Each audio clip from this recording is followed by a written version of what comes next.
नाज़रीन, फैसल शफ़क़त भट्टी की अगर बात की जाए तो एक दहशतगर्दी की अलामत बना के पेश तो किया गया, लेकिन तासुर कुछ और रखा गया। इलाके में आने के बाद कुछ और चीज़ें सामने आई। हक़ाइक़ क्या थे, आप साथ ही साथ देखते जा रहे हैं। लोगों की क्या इस हवाले से लोगों की जानिब से क्या क्या बातें की गई, और बाकायदा उनकी जिन अफराद के साथ दुश्मनी थी उस इलाके में भी आपने जाना कि लोगों के स्टांस जो हैं उनका मौक़िफ़ कुछ और है। और CCD की जानिब से ये प्रेस कॉन्फ्रेंस की गई, एक बड़े पैमाने पर जो है वो इंकशाफात किए गए, लेकिन क्या इदारों को भी मिसगाइड किया गया, ये फ़ैसला आपने करना है या आला हुकाम ने करना है। मेरे साथ यहाँ पे चंद मुअज़्ज़िज़ीन मौजूद हैं, इनसे जानते हैं। अस्सलाम वालेकुम सर, मुझे बताइएगा फैसल शफ़क़त भट्टी साहब जो हैं उन्हीं के हवाले से हम लोग लाहौर से यहाँ पे पहुँचे हैं, क्या कहेंगे कि उनका किरदार क्या था और कैसे पेश किया जा रहा है, और हक़ाइक़ थे क्या? वो शरीफ आदमी थे, ख़ानदानी दुश्मनी उनकी थी और कोई किसी किस्म का नहीं था। वो कोई चोर डकैत या कोई किसी किस्म को मंशियात फिरोशी या कोई किसी किस्म का उनके ज़िम्मे नहीं था। बिल्कुल, इसमें तो तासुर तो ये पैदा किया गया कि वो इज़्ज़तें लूटना, इज़्ज़तों के साथ खेलना, डकैतियाँ करवाना, कत्ल करवाना, ये शेवा था। तो हक़ाइक़ चूँकि आप लोग उनके करीबी हैं, यहीं पे आप लोग भी रहते हैं, वो भी रहते थे, तो ये करीब जो हमसाए होते हैं, असल में अगर कोई गवाही लेनी है तो उनसे जाके ली जाए, इसलिए हम यहाँ आए हैं। क्या कहेंगे? ये इस वाली कोई बात नहीं थी। उस गरीबों की इज़्ज़त लूटना या कोई मंशियात फिरोशी या कोई किसी किस्म का, कोई सिर्फ ख़ानदानी दुश्मनी थी उनकी, उसमें यार फंस गए वो।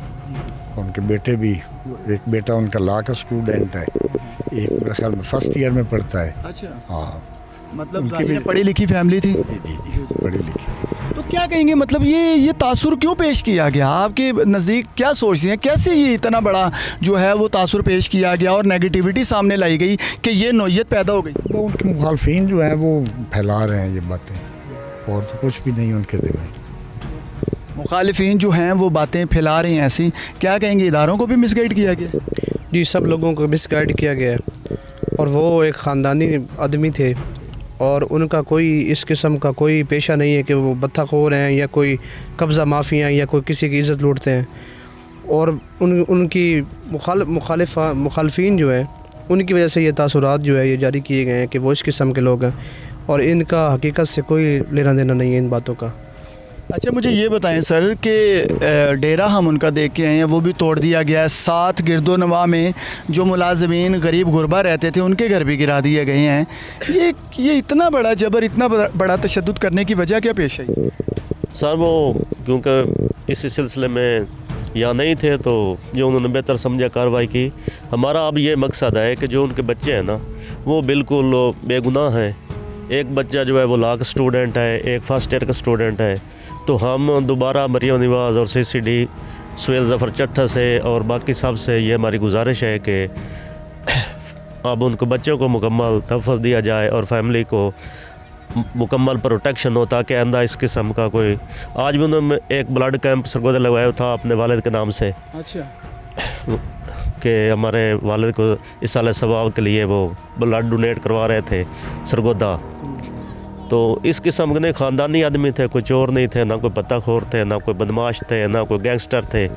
बस ये पहले उन्होंने एक लड़ाई उनकी ख़ानदानी लेवल पे हुई वो कलियार फैमिली के साथ। बाद में ये वो निवाज़ ने जो नज़म पढ़ी उसमें उसने बहुत ज़्यादा उन्होंने कोशिश की है कि मुतलका DSP से भी रब्ता किया है कि आप इनका कोई करें। और जो वो इस नज़म के बाद इस नज़म के बाद और जो वो प्लाट का भी मसला है ना, वो सर शफ़क़त फैसल का मसला नहीं था ज़ाती। वो एक मास्टर है असलम, मास्टर असलम का और निवाज़ का था मसला था। ये तो उनके दरमियान में मफाहमत करा रहे थे कि किसी तरीके से, क्योंकि वैसे तो ये पहले नून ग्रुप के थे मेन, तो मफाहमती करा रहे थे कि ये मसला हल हो जाए। ज़ाती तौर पे उन्होंने कहा कोई अगर कोई पैसे वगैरह देने हैं तो मैं दे देता हूँ, तो आप ये मेहरबानी करें कि ये। तो जिसमें यह निवाज़ वगैरह ने FIR करवाई और उसके बाद जो है वो उन्होंने फिर भी। अच्छा, वो प्लॉट की अगर आप बात करते हैं, प्लॉट का तनाज़ा तो 2 साल पहले ही ख़त्म हो गया था, ठीक है जी। ये दोबारा से नज़म शायरी सामने आई, वो नज़म जो है वो भी एक बहुत बड़ी इंतशारी नज़म थी, क्या कहते हैं? नहीं, वो प्लाट का जो था ना वो तनाज़ा चला गया था थाने के मतलब ऐसे ठीक है, इनसे हट गया ना, इनसे तो ख़त्म हो गया। लेकिन उसके बाद कुछ मुखालफिन की वजह से या किसने नवाज को कोई उकसाया या कोई प्रेशराइज किया, उसने वो निज़ाम पढ़ दी, जिसकी वजह से ये सारा मामला जो है ना ये फिर पैदा हो गए और एक मतलब इलाके में ये सारा मसले मसाइल। बिल्कुल जी, इसमें कोई शक नहीं है कि एक नज़म जो है वो इतने अफराद की जान खा जाती है। क्या कहेंगे कि उनके औलाद जो हैं, उनके बेटे, उन पर भी FIR हैं, मुकदमा जी उनके ऊपर भी FIR हैं, लेकिन वो बच्चे हैं, उनका कोई किसी किस्म का नहीं है, इन्वॉल्व नहीं है। वो हमसे अफसरान बाला हमसे बेहतर जानते हैं कि वो बच्चे बिल्कुल ही बेगुनाह हैं, उनका कोई इसमें किरदार नहीं था। वो वालिद की वजह से वो फैमिली टोटली शिफ्ट करनी पड़ी उनको। तो यही हमारी रिक्वेस्ट है कि बच्चों को तहफ़्फ़ुज़ दिया जाए और फैमिली को तहफ़्फ़ुज़ दिया जाए। फैमिली को तहफ़्फ़ुज़ दिया जाए, ये उनका हक भी है। चूँकि यहाँ पर जब आप बात सुनते हैं तो बहुत सारे ऐसे हक़ाइक़ सामने आते हैं जिनको सुन के आप अपना सर पकड़ लेंगे, आपके रोंगटे खड़े हो जाएंगे कि ये इतना बड़ा जबर हो गया। ये तो एक बाअसर शख्सियत थी, ये जो फैसल शफ़क़त भट्टी हैं, ये इस इलाके की एक बाअसर शख्सियत थी। यहाँ पे पंचायतें समेटने वाले बंदे थे, एक नामवर मारूफ बंदे थे। मेरा सवाल ये है कि एक आम शहरी जो है उस बेचारे के साथ क्या सलूक हो सकता है, ये भी सोचना बहुत ज़रूरी है।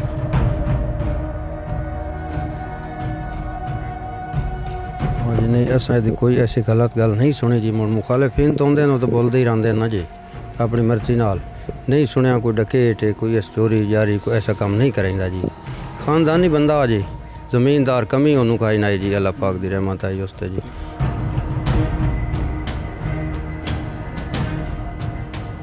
नाज़रीन, ये वो गांव है फैसल शफ़क़त भट्टी का जो तनाज़ा और इतना बड़ा मामला और एनकाउंटर तक जो बात गई, ये वो पूरा वही गांव है। मंगला वाला का ये एरिया है। ये साहब क्या कह रहे हैं, ये इशारा कर रहे हैं, इनसे पूछो क्या कहना चाह रहे हैं, आगे करो जी भाई। जी सर। जी क्या कहना चाह रहे हैं? क्या मसला है सर? हम लोग ये फैसल शफ़क़त भट्टी के हवाले से जो है यहाँ पे प्रोग्राम के लिए आए हुए हैं लाहौर से। अच्छा, आप क्या कहना चाह रहे हैं? भाईजान रमज़ान शरीफ का महीना है और मुसलमान हूँ। जो एक मिनट मुझे बाहर आने दें ताकि आपसे बात हो सके जी। ये भी देखें, यहाँ पर असल में ज़्यादा लोग तो बोलना नहीं चाह रहे हैं, लेकिन जो बोलना चाह रहे हैं वो आप देख सकते हैं कि यहाँ पे लोग रोक के बताना चाह रहे हैं। क्या चाह रहे थे आप? भाई ये मेरा घर है, मेरा नाम अब्दुल मुकीत है, मैं सूबी फैमिली से तल्लुक़ रखता हूँ और इंशाल्लाह हमारा एक शरीफ घराना है। फैसल भट्टी इंतहाई अच्छा इंसान था और वो ना लोगों की इज़्ज़तें वापस करवाता था। किसी के साथ कोई जुल्म हो रहा तो वो उसके साथ इंसाफ करवाता था। मसला ये है कि ये इधर हमने ना ये बोर्ड लगाया हुआ, अगर काइंडली कैमरे वाला उधर कह रहे थे, इधर हमने ना राना साहब के MP और MNA के और वो इश्तिहार लगाए, जिस वजह से उन्होंने मुझे भी बैन की गालियाँ दी हैं। किसने? ये जो फ़कीर साहब है, और इसने जो बकवास नज़म पढ़ी थी ना, उसमें इसने हदीस पाक में आया कि किसी को गाली मत दो, लेकिन इसने हमें ब्लैकमेल किया है। मेरे कज़न को कहता था 5 लाख रुपया दो वरना 302 दरख्त लिखिए 200 को बंदा है। मैं मस्कीन आदमी दा कैरियर दात लग गया। और हकीकत बात आपको बताऊं, अल्लाह को हाजिर नाजिर कर कर, ये जो लोग कहते हैं ना कि प्लाट का मसला है, प्लाट की भाई ये मसला नहीं है। प्लाट मंगलों का था, असलम उस्ताद ने ख़रीदा और फैसल उसका सिफारशी था। प्लाट का 2 साल पहले मसला ख़त्म हो गया था। ये अभी इसने जो नज़म लिखी है ना, और इसने ऐसी बेगैरत नज़म लिखी है, ये सुन्नत रसूल है। और इलाके से बत्ताखोरी तो ये फ़कीर करता था। अच्छा, ये शीशनांग के नाम पर लोगों को ब्लैकमेल करता था और इलाके से बत्ताखोरी ये खुद करता था। अच्छा, मुझे किसी का खौफ नहीं है, किसी को मेरे साथ मेरे खिलाफ FIR हुई हैं। नवाज़ फ़कीर ने मुझे पकड़वाया है, मेरा अभी भी केस चल रहा है, लेकिन हमें फैसल ने किसी क्रिमिनल सिस्टम में अल्लाह को जान देनी है इस्तेमाल नहीं किया। और फैसल का गुनाह ये है कि उसने इसकी हिमायत की। ये उसको ना अज़ल से गलत ये जानता था। फैसल तो 2 साल पहले जब इनका प्लाट का और इनका मसला हल हो गया तो ये फायरिंग इस नवाज़ ने आकर करवाई है। वो 2 साल पहले ये पूरे इलाके से पूछो मसला ख़त्म हो गया था। ये इलेक्शन के करीब आकर ना वो लोगों को सब कुछ बता रहा था और इसने आकर ये नज़म पढ़ी और इस वजह से ये सारा मसला हुआ है। अच्छा, मतलब फैसल जो है, फैसल शफकत भट्टी इस इलाके के लिए खौफ व राज की अलामत नहीं था। नहीं, उसने आज तक किसी को फ़ोन किया हो कि मुझे 5 लाख रुपया दो वरना ये करूँ, बल्कि इधर ना देहातों में लोगों के जानवर चोरी होते थे तो वो वापस करवाता था। अच्छा, वो एक अच्छा इंसान था यहाँ पे। देखो जी, उसका मामला अल्लाह के साथ है, लेकिन इस वसे में ना थाने में लोगों के काम आता था, किसी की इज्जत फरार हो जाए तो उसको वापस करवाता था। मेरे साथ जुल्म हुआ है, मेरे जानवर लेके ये बलोच भाग गए थे, उसने मेरी सपोर्ट की है, और जो आदमी उसको सलाम दे ये उसके खिलाफ है। अच्छा, तो क्या कहेंगे कि फैसल शफकत भट्टी इस इलाके के लिए खौफ की अलामत था या नवाज फ़कीर? नहीं, ये आदमी अभी आ रहा है, हमारा इसके साथ कोई लेना देना नहीं है, बोल चाल भी नहीं है, ये भी इस बात की गवाही दे देगा, इलाका भी दे देगा। खौफ की उसने आज तक किसी से गन पॉइंट पर उसकी ज़ाती दुश्मनियाँ थी, इस वजह से वो अपनी हिफाजत करता था, लेकिन खौफ की अलामत नहीं है। वो तो गरीबों में ना, देखो इधर वोट ये जो हमारे MPA साहब हैं, ये जो हमारे MNA साहब हैं, उनको वोट इस इलाके में उसकी वजह से मिले हैं।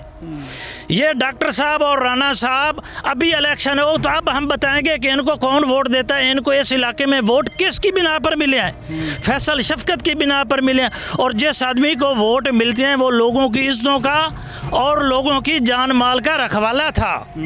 और हमें ये अभी मुझे भी इस इंटरव्यू का भी अजर मिलेगा कि ये उसका टाउट है।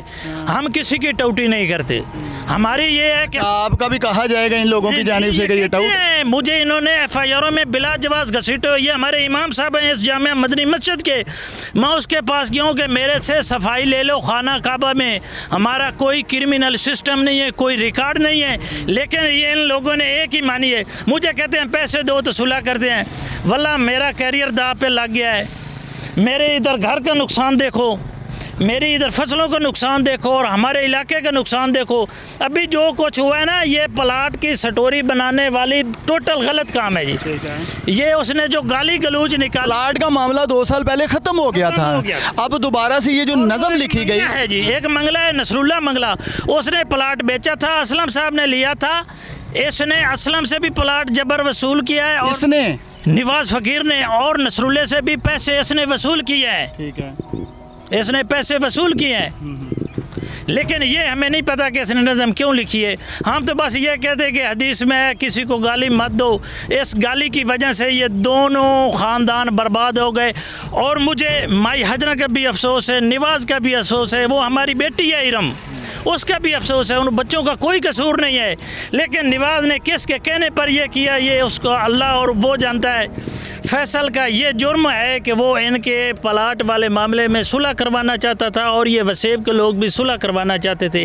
ये स्टोरी लिखने पे ये सब रिज़ल्ट आया जी। अच्छा, मुझे ये बताएं कि ये नज़म पे 6 लोगों का कत्ल किया फैसल शफकत भट्टी ने या करवाया, एज इसमें क्या हकायक है?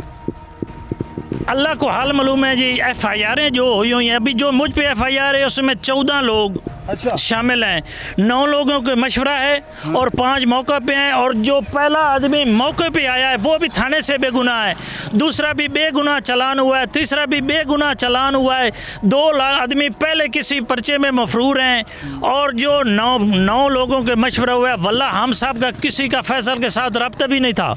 तो क्या किसने मारी वो 6 अफराद, किसने उनका कत्ल किया? ये अल्लाह का गैब जाने जी। क्या फैसल शफकत भट्टी ने नहीं करवाई? नहीं, ये हम नहीं, ये अल्लाह को मालूम है।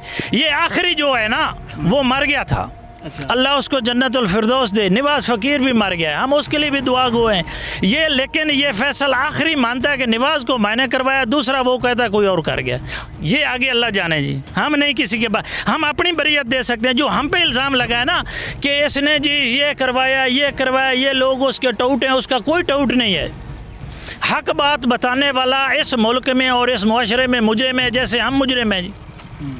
रमज़ान शरीफ का महीना है, हमारा पिछला रमज़ान शरीफ तबाह हुआ है, उससे पिछला तबाह किसकी वजह से? नवाज की वजह से। नवाज की। उसकी औलाद भी नवाज की वजह से ख़राब है, और वो जो माई हजरा है वो भी नवाज की वजह से ख़राब हुई है। अब नवाज का बेटा और बेटी लाहौर में इदारों के पास बैठे हैं, और वो कह रहे हैं कि फैसल शफकत भट्टी से किसी की इज्जत महफूज नहीं थी, डकैतियाँ वो करवाता था, कत्ल वो। ये बात है।